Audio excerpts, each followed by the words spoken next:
152 guns were confiscated from 4 private security companies in Phoenix. 36 people were killed by alleged vigilante during the looting last month. The confiscation of the firearms from the private security companies has raised questions about tighter regulations on security companies. This comes as South African gun owners are rejecting the proposed amendments to the Firearms Control Act. To speak to this issue, I'm now joined live by Gideon Joubert of Gun Owners South Africa. Gideon, very good evening. Thank you so much for joining us here on Newsnight. So the police ministry, their rationale for making these proposed amendments, the Amendment Bill 2021, they're saying is to strengthen the Firearms Control Act of 2000. You disagree with this? Absolutely. It's insane, irrational, immoral. There's a whole bunch of things I can refer to it as. And the reason for it is quite plain. In October 2014, the Civilian Secretariat for Police commissioned independent researchers from the Wits School of Governance to determine the effect the Firearms Control Act of 2000 had on crime and violence over a 15-year period spanning from the year 2000 to the end of 2014. And in 2015, they presented their research document. It was 178 pages of excellent independent research in which they essentially conclude that they could find no evidence at all that the Firearms Control Act had any effect on crime or violence, that fewer than 5% of all crimes committed in South Africa are relevant to the FCA, where they recommend against further firearm or rather gun law restrictions being imposed. And they further recommended that the authorities must shift their misplaced focus and obsession with further tightening gun laws and shift that focus back to policing. Because the one thing that they did find, regardless of what the strength or weakness of gun laws were, is that strong policing always brings crime levels and violence levels down, and the absence of strong policing will always lead to an increase in crime, even regardless of what the gun laws are, which infers it does kind of play into the present situation. A huge amount or rather this current problem pertaining the looting, the violence, the rioting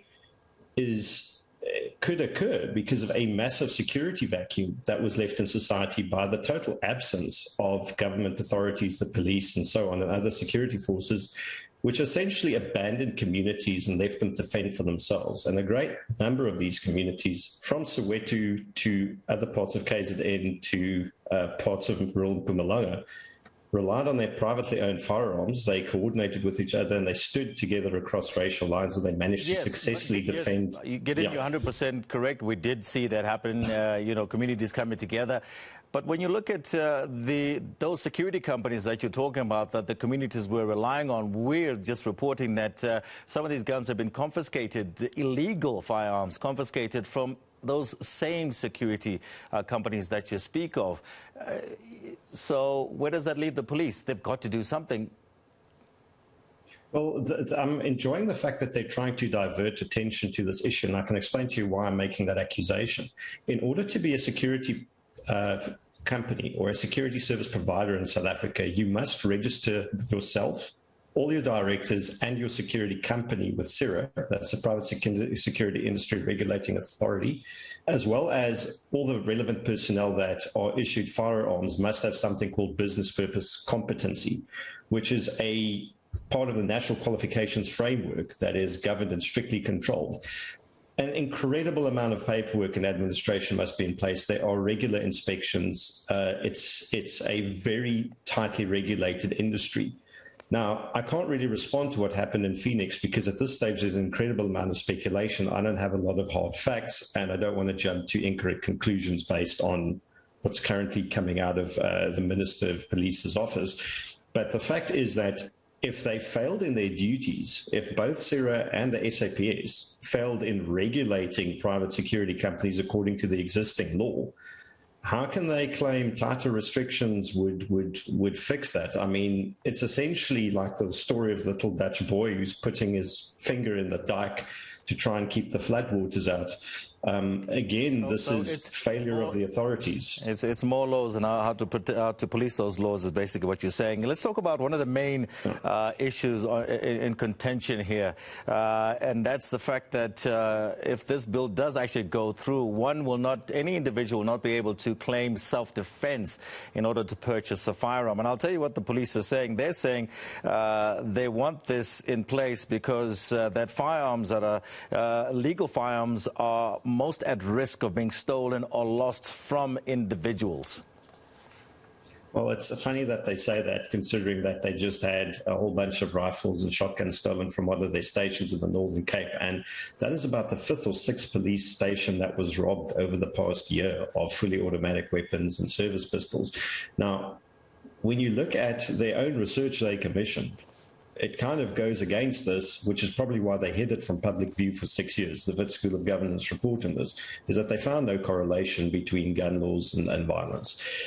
What is evident here is that we sit with a humongous security vacuum. We have a dysfunctional, failing SAPS that is suffering from immense lack of leadership, in fact, probably infiltrated by corruption and criminality as is, which explains the state of affairs. Huge amounts of infighting between the minister as well as the commissioner. And this is manifesting in a national security sort of ambience where this sort of problem of crime and violence can thrive. But Gideon, sorry, Gideon. I mean, you've spoken a couple of times about that the police should be doing their jobs. And many citizens out there, will agree with you, I suppose, on that particular point. But the fact is, one of the things that one of the proposed amendments is that to limit the amount of guns one person can own. And I have to ask, why would I want to have 10, 15 guns sitting in my house? Well, the average sports shooter, if he just participates in a handful of sports shooting disciplines, could easily motivate for 15 to 20 guns, and that is just for firearms he would use actively in a given year. It's the same with hunters who you can't hunt different game in different biomes, whether you're talking about Karoo, semi-desert or bushveld with only one rifle. There is very much a need. And for some individuals, they will not need more than one, maybe two guns maximum in their entire lives. And for other individuals with specific other needs, they have a legitimate need for many more. And again, the numerical limit is arbitrary. It doesn't matter. You will be definitely limited by your bank account because guns are expensive. What we should also be asking is why we're living in the 6th most homicidal nation on earth. If you're looking at countries with populations above 10 million people, we live in the 2nd most homicidal nation on earth. Our homicide rate has increased every single year since 2011. How on earth can we propose that ordinary people should be denied the ability to defend themselves when the authorities have just proven to us 2 weeks ago that they're incapable of even performing the most basic element of their constitutional mandate? So Gideon, Gideon, so is there research that shows that owning a firearm in South Africa makes you safer? Well, no, there's no research that shows it makes you safer, and there's no research that shows that it puts you more at risk, and it's very much an individual choice. And it's also one that boils down to the fact if you are armed and you are properly trained in the use of that firearm and you have the correct mindset for the use of it, you will most certainly be far more effective in protecting yourself against a violent assailant than someone who's disarmed and has to rely on. Again, if we look at what armed response is nothing other than a guy that's a poor chap who's on minimum wage, who's called out in the middle of the night with his gun to try and come save you from people who are doing you harm. That's a poor substitute for the individual being able to defend themselves. Okay, have you, as the Gun Owners Association of South Africa, made any submissions at all? Have you interacted with the police ministry at all about this?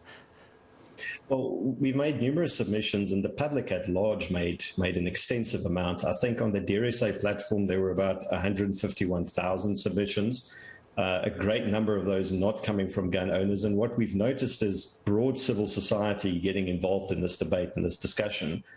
And people who I think are traditionally, one would not call them pro-gun, are very much appalled from the submissions I've been sent, that are appalled at what's being suggested here, because even they are seeing this as a step far too far, and it's entirely irrational.